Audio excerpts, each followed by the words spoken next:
देखिए, हम हर चीज में हिंदुस्तान का मुकाबला करते हैं। मेरे ख्याल में एक इतना बड़ा मुल्क और एक इतना छोटा सा मुल्क, अब उस छोटे से मुल्क में अगर नारे बड़े जज्बाती लगते हैं तो इससे रियल पॉलिटिक में कोई फर्क नहीं पड़ता। आपको अपना देखना है। हाँ, या फिर यह है कि जिस तरह क्यूबा है 144 किलोमीटर दूर अमेरिका से, और 1959 से लेके आज तक उन्होंने घास भी खाई है, उन्होंने पानी से भी सारा दिन गुजारा किया है, कि नहीं मानना, नतीजा कुछ नहीं निकला। लेकिन उस गैरत को जो आप कहते हैं ना जी, जिस तरह भी बात हो रही है कि हमें चुप नहीं बैठना चाहिए, अच्छा बाबा, चुप नहीं बैठते, क्या करें? लड़ाई करें। अभी आपने देखा, आप ही के सेंट्रल एशिया में अजरबैजान और आर्मेनिया की जंग होती है, नगोर्नो काराबाख। वो कहते हैं ये हमारा इलाका है, वो कहते हैं हमारा इलाका है। इस तरह की खुदा ना खास्ता, खुदा ना खास्ता, खुदा ना खास्ता, ये चीज की तरफ हमने नहीं जाना। इस चीज की तरफ हमने नहीं जाना, क्योंकि उस तरफ जो बंदा बैठा हुआ है उसने बटन दबा देना है, मैं आपको बता रहा हूं, और फिर देखी जाएगी जो होगा। इसलिए हमने ना सिर्फ, ये ऐसे है जिस तरह आप ट्रैफिक में जाते हैं ना सिर्फ आपने अपनी गाड़ी को बचाना है दूसरी गाड़ियों से, बल्कि आपने ये भी देखना है कि आप भी गलती ना करें और दूसरे को भी गलती ना करने दें। ये बड़ा जरूरी है, क्योंकि एक्सीडेंट के बाद ये कोई नहीं देखता कि जी असल में क्या हुआ था, बंदे मर जाते हैं। तो इसलिए मैं फिर से कहूंगा कि इसको एक कॉन्फिडेंस बिल्डिंग मेजर समझा जाए, कि देखा जाए, क्योंकि ये दोनों मुल्क जो हैं ये न्यूक्लियर ताकत रखते हैं, और पिछले तकरीबन 7 साल से न्यू दिल्ली पे एक ऐसा आदमी बराजमान है, एक ऐसा शख्स बराजमान है जिसकी अगर कोई इधर से गरारी घूमती है तो उसके बाद फिर अल्लाह ही जाने कौन बशर है। लिहाजा सिर्फ पाकिस्तान और हिंदुस्तान का ही मसला ये नहीं है। इसीलिए आपने अपने इंट्रो में बोला कि हम ये देखते हैं कि इंडिया किसी किस्म की बात करने को तैयार नहीं है। उसने जब ये किया, ये 35A जिसका जिक्र आप कर रहे हैं, 370 का जिक्र किया, डेमोग्राफी चेंज करने की बात की, इस वक्त जो है वो थोड़े से तदब्बुर की जरूरत है।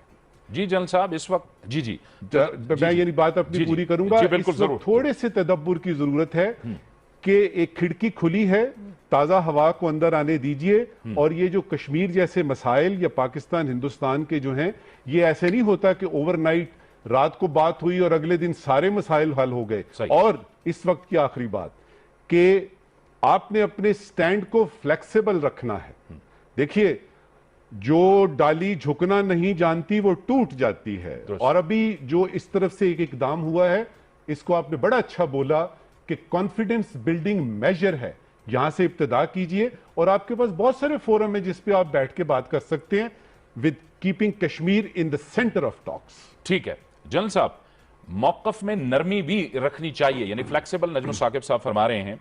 हमने एक तरह से एक मौकफ बताया है, या हमने कुछ सिग्नलिंग की है, मस्बत इशारे दिए हैं? देखिए, वो तो हम हमेशा कहते हैं और हम चाहते हैं अग्रेशन हम नहीं करते रहे। देखिए, अमेरिका का यह इंटरेस्ट क्या है? अमेरिका चाहता है कि पाकिस्तान अफगानिस्तान के लिए जो अमन की कोशिश वो कर रहे हैं उसमें पाकिस्तान का ताबन मिलता रहे, यानी पाकिस्तान का फोकस उधर रहे, हटे नहीं। इंडिया के लिए वो चाहते हैं कि इंडिया का फोकस जो है वो चाइना पे रहे, पाकिस्तान की तरफ ना रहे। और ये दोनों एटमी कुव्वतें भी हैं जो, जैसे अभी नजम साकिब साहब फरमा रहे थे कि इनका कंसर्न है, कंसर्न तो है, लेकिन उनका ऑब्जेक्टिव चाइना है, पाकिस्तान तो नहीं है। नतीजा ये कि वो पाकिस्तान जब रोना रोता है कि जनाब आप देते हैं वेपन्स इंडिया को तो एक स्ट्रेटेजिक बैलेंस यहां बदल रहा है, तो वो पाकिस्तान का मुंह बंद करा देंगे कि आपके साथ तो बातचीत शुरू हो गई, लिहाजा आप अब आराम से बैठिए, तो हम जो कुछ दे रहे हैं वो चाइना के खिलाफ दे रहे हैं, लिहाजा आप अफगानिस्तान की तरफ तवज्जो रखें और हम अमन दें। 72 साल की हिस्ट्री जो 2-3 चीजें हमें सिखाती है वो ये है कि अमेरिका हमेशा यही कहता रहा कि जनाब हम एनकरेज करते हैं आपको, आप बैठ जाए बातचीत करें। इससे आगे अमेरिका ने कुछ नहीं किया। बातचीत के लिए बैठाने के लिए वो थोड़ा बहुत दबाव आपको डालेंगे ताकि आप जंग के करीब ना जाएं और इस मामले में उलझे रहें। जहां तक भारत का ताल्लुक है, 72 साल की तारीखें बताती है कि कई दफा मुज़ाकरात शुरू हुए, बल्कि कई दफा पेशरफ्त भी हुई, लेकिन वो कहीं ना कहीं आके तो फिर रुक गए या कोई वाकया हो गया या अंदर से भारत की नीयत साफ नहीं थी और वो लटका रहे थे। अगर नीयतें साफ हों तो उससे बड़े आसान मसले दो सियाचिन और सरक्रीक का था वो हल कर लेते।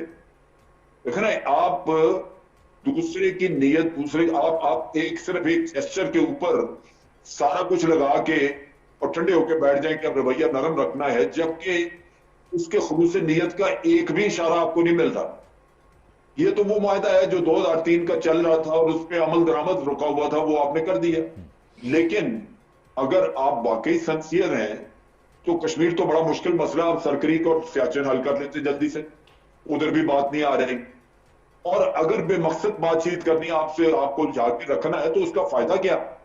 आप फिर अपने कई मकासद को गवा बैठेंगे इसी चक्कर में, अगर साल 2 साल आपको फिर इन बातचीत में जाके गुजार दें वो कश्मीर के। असल किस्सा ये है कि अगर आप मोदी का 7 साल देखें तो उसने अपना पॉलिटिकल कैरियर सारा बिल्ड इसी चीज पे किया कि मैं पाकिस्तान के साथ बड़ा टफ हूं, मैं पाकिस्तान के सामने कतन कोई भी उनको रियायत देने को तैयार नहीं। वो 5 रियासतों में इलेक्शन हारा हुआ था, वहां वो इतनी मेजोरिटी से जीता जब उसने पुलवामा के बाद ये कार्रवाई करके दिखा दी हमें। तो बात ये है कि जब हम ये कहते हैं कि आप 5 अगस्त की पोजीशन पे वापस जाएं, तो बात नजमुल साहब के साथ बिल्कुल दुरुस्त है कि उसके होते हुए या ना होते हुए हमारे स्टांस में फर्क नहीं है, लेकिन उसकी नीयत का तो पता चलेगा ना। अगर उसके अंदर खलूस नीयत है, वो वाकई ये मसला हल करने के लिए हम एंगेज कर रहा है, तो फिर पहले 5 वक्त की पोजीशन पे जाए। अगर उस पर भी नहीं जाता तो फिर बाकी हमें लगा के ट्रक की बत्ती के पीछे अगर 2 साल और गुजार दे तो हमें क्या फायदा हुआ? हम फिर वही के वही मारे जाएंगे। तो ये जो कुछ अब होना है उसको एक मकसद तरीके से आगे बढ़ना चाहिए, कोई टाइमलाइंस होनी चाहिए। ये नहीं है कि आप लंबे 10 साल की फिर एक कहानी खोल के उधर वो आबादी का तनासब बदल के फिर आपको कह दिया अब आप करा लीजिए, अगर आपने कराना है प्लेबिसाइट तो आप क्या करेंगे? तो लंबा वक्त आप इंतजार नहीं कर सकते। अब खलूस नीयत दूसरी तरफ से साबित होनी चाहिए। कॉन्फिडेंस बिल्डिंग मैयर का मेरे ऊपर ही है, सिर्फ नहीं है दारोमदार के मैं नहीं करना है, उसने भी करना है उधर से। तो मेरे लिए सब